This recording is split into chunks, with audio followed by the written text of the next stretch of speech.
আমি প্রধানমন্ত্রিত্ব চাই, আমরা দেশের মানুষের অধিকার চাই। আর যদি একটা গুলি চলে, আর যদি আমার লোকের উপর হত্যা করা হয়, তোমাদের উপর কাছে আমার অনুরোধ রইল, প্রত্যেক ঘরে ঘরে দুর্গ করে তোলো।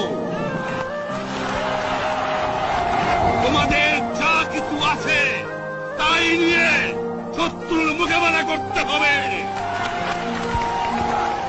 এবং জীবনের তরে রাস্তাঘাট যা যা আছে সবকিছু আমি যদি হুকুম দেবার নাও পারি, তোমরা বন্ধ করে দেবে। তোমরা আমার ভাই, তোমরা পাড়াকে থাকো, কেউ তোমাদের কিছু বলবে না, কিন্তু আর আমার বুকের পর গুলি চালাবার চেষ্টা করো না, ভালো হবে না। 7 কোটি মানুষকে দাবায় রাখতে পারবো না। আমরা যখন মরতে শিখেছি তখন কেউ আমাদের দবাতে পারবে না। যে পর্যন্ত আমার এই দেশের মুক্তি না হবে, আপনার ট্যাক্স বন্ধ করে দেওয়া হলো, কেউ দেবে না। তবে অনুরোধ করছি, আপনারা আমাদের ভাই, আপনারা দেশকে একেবারে জাহান্নামে ধ্বংস করে দিয়েন না। জীবনে আর কোনদিন আপনাদের মুখ দেখা দেখি হবে না।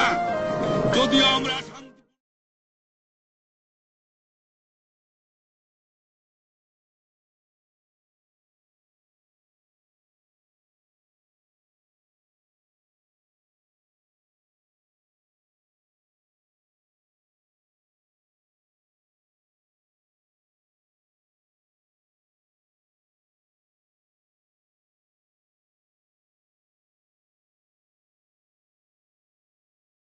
এবং তোমাদের যা কিছু আছে তাই নিয়ে প্রস্তুত থাকো।